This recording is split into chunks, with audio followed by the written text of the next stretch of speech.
Feliz sábado, queridos hermanos. Estoy agradecida de poder participar de este culto joven. Y antes de comenzar con el tema central, me gustaría que pudiésemos orar para que el Señor dirija este tema. Así que oremos. Padre nuestro que estás en los cielos, santificado sea tu nombre, Señor. Te damos infinitas gracias, Señor, por esta instancia que tú nos das, mi Dios, de poder compartir tu palabra, Señor, de poder entender, Señor, lo que tú nos quieres decir. Y te queremos pedir, mi Señor, de que tu Espíritu Santo esté en medio nuestro, Señor, que esté en el corazón de los hermanos como también en el mío, para que el mensaje sea solamente tuyo, Señor, y te queremos pedir de que podamos ponerlo en práctica, Señor, porque son mandatos tuyos, Señor, son cosas que tú pones en la Biblia para el bien de la humanidad, Señor. Te queremos pedir, Señor, de que tú puedas dirigir este tema en el nombre de Cristo Jesús. Amén. Muy bien. Bueno, qué distinta esta forma de tocar un tema, de predicar, pero espero que pueda ser claro, que pueda ser conciso y que pueda llegar a cada uno de ustedes. Y el título que le quise poner a este tema se llama Discriminación espiritual. ¿Por qué quise poner este título? Porque quiero explicar algunos conceptos que yo he aprendido a lo largo de la carrera que estoy estudiando todavía, que es la carrera de terapia ocupacional. Los terapeutas ocupacionales nos preocupamos por el bienestar de las personas a través de la ocupación. Y entendemos que las ocupaciones son actividades significativas que cada persona tiene, por ejemplo, los roles en la familia o actividades de la vida diaria o alguna actividad de ocio y tiempo libre. Son actividades que la persona le asigna un significado. Entonces entendemos que estas ocupaciones están muy ligadas a cómo la sociedad actúa por sobre ellas. Me explico. Por ejemplo, si existe discriminación, es decir, exclusión de una persona, esta persona no puede hacer uso de su ocupación. Es por eso que yo quise hablar de este concepto tan importante el día de hoy, que es la discriminación. Pero antes de hablar de la discriminación, tengo que hablar de dos conceptos importantes que involucran la discriminación, que son el estigma y el prejuicio. Y creo que alguna vez en algún culto joven toqué este tema y lo ejemplifiqué con Rick, si no me equivoco. Pero siempre es bueno ir repasando y además que en ese culto joven no estaban todos los que están presentes hoy en día también en este culto. Entonces, en primer lugar quiero hablar de lo que es el estigma. Y bueno, el estigma es una característica o una etiqueta que por lo general tiene una connotación negativa. Por lo general, porque no necesariamente tiene una connotación negativa. A ver, ¿cómo puedo explicar un estigma? Por ejemplo, en salud mental, el estigma que se da mucho es que las personas en situación de salud mental son violentas. Ese es el estigma. Entonces, vamos a seguir ese mismo ejemplo. Las personas en situación de salud mental son violentas. Por ejemplo, una persona con esquizofrenia. Son violentas. Su etiqueta, su estigma. Es decir, cualquier persona con esquizofrenia que yo me encuentre en el camino es violenta. Esa es su etiqueta, su marca. Pero luego viene el prejuicio. Y el prejuicio proviene del estigma y es la construcción colectiva, es decir, la construcción que le damos entre todas las personas negativa a esta etiqueta. Una construcción negativa que le damos a esta etiqueta. Por ejemplo, la señalamos como algo indeseable y poco valioso. Por ejemplo, esta misma persona con esquizofrenia ya tiene su etiqueta, que es una persona violenta. Entonces nosotros como sociedad, sí, como sociedad, no nos queremos acercar a esa persona porque el estigma, su etiqueta, dice que es violenta. Entonces prejuzgamos. Antes de conocer a la persona, por conocer su etiqueta, en vez de la persona, es que entonces nosotros nos alejamos y creemos que es una persona a la cual tenemos que tener fuera de nuestra vida, de nuestro círculo. Ese es nuestro prejuicio. Es una situación triste que se da muchas veces y en muchas situaciones. Yo ahora estoy dando el ejemplo de salud mental, pero no solamente en salud mental es donde se da esta situación. Perdónenme si me veo como mirando hacia otro lado, pero es que es para poder verme yo ahí en la cámara y la verdad la cámara está ahí. Pero ahí está la pantalla. Bueno, entonces continuando con el tema, me distraigo muy fácil. Ya hablamos del prejuicio y del estigma. Entonces, ¿qué es la discriminación? Bueno, la discriminación involucra estos dos conceptos. Es el momento exacto donde estos dos conceptos se fusionan. ¿Y qué hace la sociedad en este caso? Excluye a la persona por cargar con esta característica colectiva y con esta etiqueta que esta persona trae. Entonces, ¿qué hace la sociedad? La excluye de sus derechos, la excluye de la salud, de lugares públicos, la excluye de un montón de situaciones donde esta persona podría participar.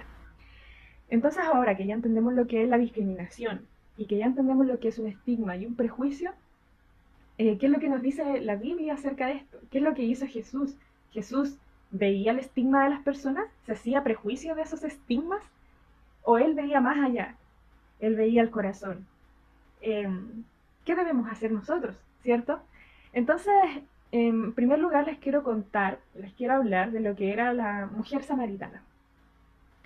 No voy a profundizar en el tema, este tema se encuentra en Juan 4, pero la mujer samaritana cargaba con muchos estigmas.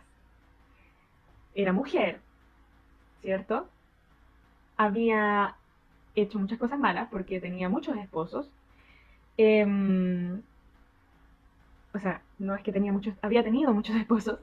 Y además era samaritana. Entonces no había posibilidad de que un judío se acercara a ella por estas características, por estos estigmas que ella cargaba.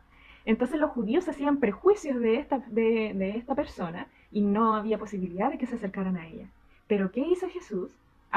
Perdón, y la discriminaban, porque ella tenía que ir al pozo a una hora donde nadie más fuera, para que no ocurriera algún incidente donde empezaran a burlarse de ella o a excluirla de este lugar que era algo público, que ella era ir a sacar agua, algo vital.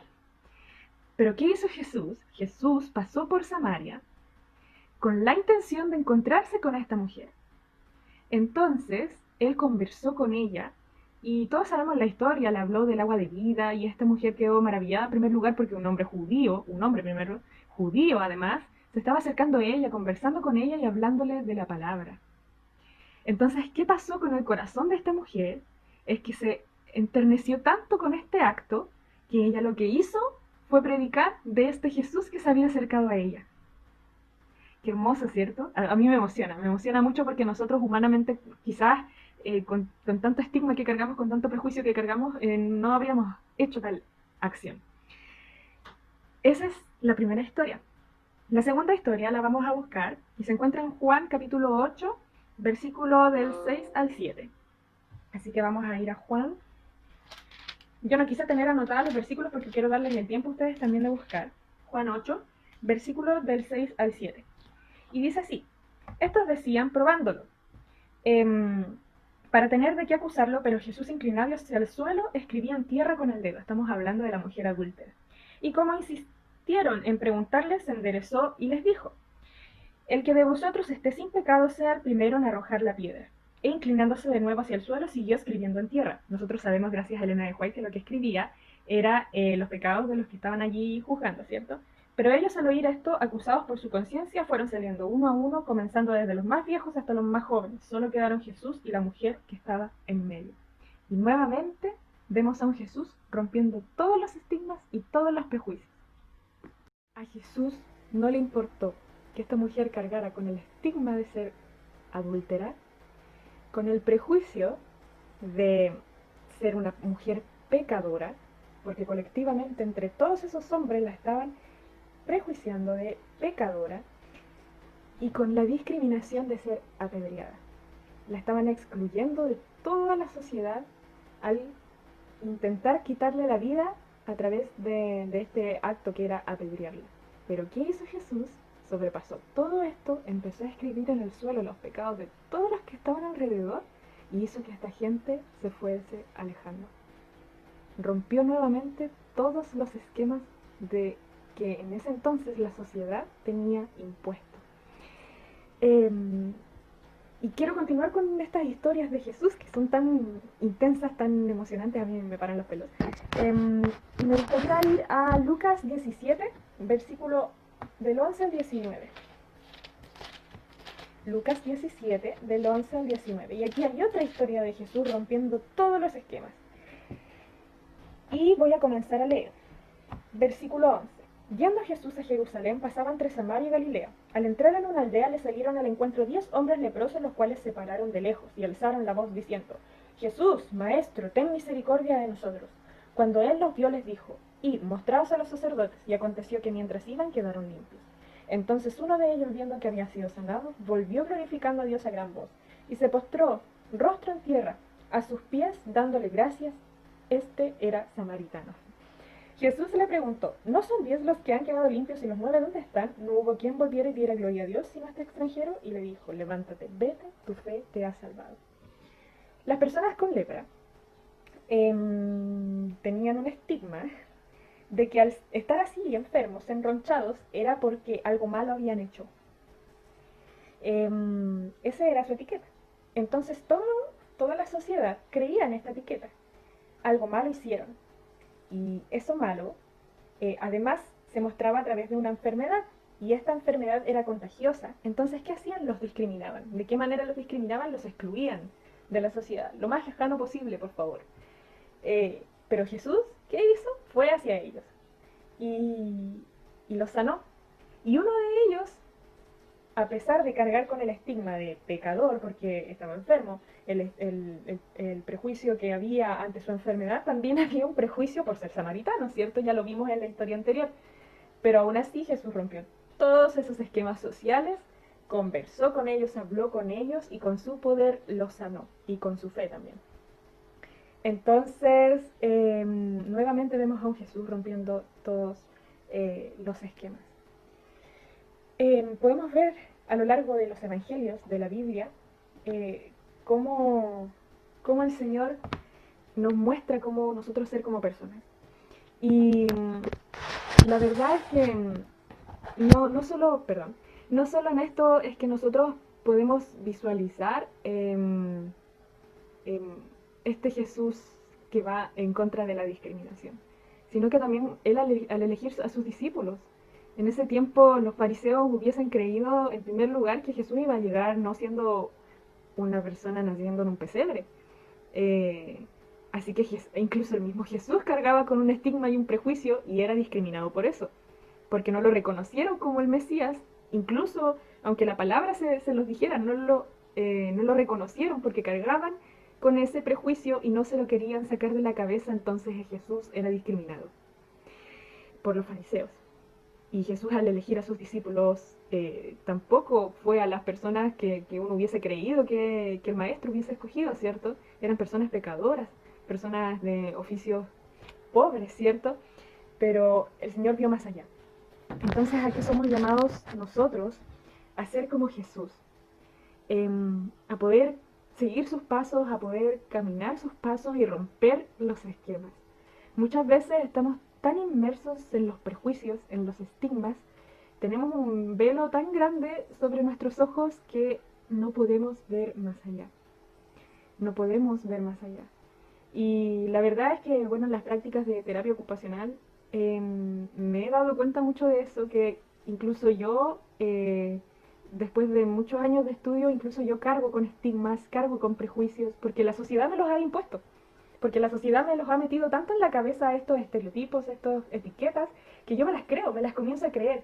Pero el Señor me dice otra cosa de las personas en la Biblia, me dice que cada una de las personas son valiosas, que Él vino a morir por cada uno. Así que somos llamados a poder quitarnos el velo que la sociedad nos ha puesto y poder romper con estos esquemas y poder mostrar al Jesús que en la Biblia se muestra. Para terminar este tema me gustaría leer Lucas 6:37. Estamos en Lucas, así que no nos va a costar nada encontrarlo. Lucas 6, versículo 37. Y dice, no juzguéis y no seréis juzgados. No condenéis y no seréis condenados. Perdonad y seréis perdonados. El Señor nos llama a no juzgar a las demás personas. ¿Por qué? A no prejuiciar, a no discriminar, a no estigmatizar. ¿Por qué nos hace este llamado? Porque Él ve más allá. Y Él ve que una persona alcohólica puede ser un gran predicador. Él ve que una mujer abusada, maltratada, puede ser una gran diaconisa. Él ve que una prostituta puede ser una sierva fiel dentro de la iglesia. Él ve que una persona en situación calle puede estar trabajando en un futuro en el ministerio ASA y con más garra y corazón porque él lo vivió. Él ve que una persona con una enfermedad de salud mental como es la depresión como es la esquizofrenia, puede ser grandes cosas por su nombre. Y como Él ve eso, es que nos llama a nosotros, que somos instrumentos de Dios, a que también intentemos ver más allá. Intentemos dar oportunidad. Cuando llegue una persona a nuestra iglesia que nosotros lo vemos un cero a la izquierda, démosles oportunidades, como Jesús lo hizo. Porque se van a maravillar las cosas que puede lograr una persona si con un poquito de amor, un poquito de estima, eh, ella logra recibir este amor que nosotros le estamos dando. Mostremos al Jesús de la Biblia, a ese que rompe esquemas. No a ese que se deja guiar por las cosas que las demás personas le dicen, no, a ese Jesús que rompe esquemas. Seamos el salmón contra la corriente, ¿cierto? No sigamos las masas, no sigamos lo que la sociedad nos impone. Seamos agentes de cambio dentro de nuestra iglesia y no cometamos la discriminación espiritual. Porque Jesús es el Dios de lo imposible. Y lo que nosotros vemos aquí en esta tierra imposible, no, no lo es. Porque si tomados de las manos de Dios somos instrumentos para llevar a una persona que consideramos imposible, pero Dios nos está dando poder para acercarnos a esa persona, podemos convertir a todo Nínive como lo hizo Jonás en el nombre del Señor. ¿Cierto? Que la gloria sea para el Señor y que podamos ser utilizados de mejor manera. Y voy a dejar 3 preguntas para que se queden reflexionando aquí en el culto. 1. ¿Cómo puedo sacarme este velo, le vamos a poner velo, que la sociedad nos impone? 2. ¿Cómo puedo armarme de valor para acercarme a una persona que desde siempre le he tenido prejuicio? ¿Cómo me puedo armar de valor? ¿Qué herramientas tengo para armarme de valor? Y 3. ¿Qué estoy dispuesto a hacer de hoy en adelante con mi prójimo? Que estas 3 preguntas las puedan conversar ahora en el culto entre ustedes, que salgan ahí unos temas buenos y que entre ustedes se genere discusión. Y bueno, voy a dejar una 4ª pregunta porque se me ocurrió ahora. ¿De qué manera nosotros podemos ver el prejuicio, el estigma y la discriminación dentro de la misma iglesia y cómo podemos combatirlo? Una 4ª pregunta que se me ocurrió recién, así que si no la pueden responder, no se preocupen. La idea es que ahora se genere un poquito de conversación y espero que este tema pueda llegar a cada uno de nuestros corazones. Un abrazo a todos y que tengan un muy feliz sábado de lo que queda de sábado. Un abrazo. Entonces,